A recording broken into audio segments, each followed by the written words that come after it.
Party జాతీయ కార్యదర్శి నారా లోకేష్ జన్మదిన వేడుకలు ఏపీలో ఘనంగా నిర్వహిస్తున్నారు. అనపర్తి నియోజకవర్గంలో టీడీపీ రాష్ట్ర ఉపాధ్యక్షుడు నల్లమల్లి రామకృష్ణారెడ్డి ఆధ్వర్యంలో పార్టీ కార్యకర్తలు, అభిమానులు బర్త్డే వేడుకలు జరుపుకున్నారు.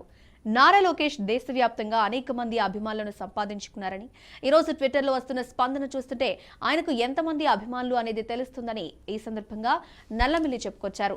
నారా లోకేష్ ను చూస్తే జగన్మోహన్ రెడ్డికి వెన్నులో వణుకు మొదలవుతుందని, తెలుగుదేశం పార్టీ శ్రేణులు, కార్యకర్తలు, అభిమానులు అందరూ కలిసి వచ్చే ఎన్నికల్లో రాష్ట్ర వ్యాప్తంగా 160 స్థానాల్లో విజయబావుట ఎగురవేసి లోకేష్ కు కానుకగా ఇవ్వాలని రామకృష్ణారెడ్డి పిలుపునిచ్చారు.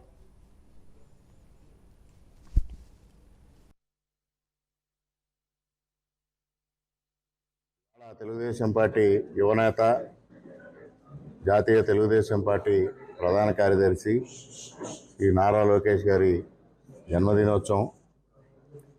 ఇవాళ రాష్ట్ర వ్యాప్తంగా పెద్ద ఎత్తున అభిమానులు ఈ జన్మదినోత్సవ కార్యక్రమాన్ని నిర్వహించడం జరుగుతూ ఉంది.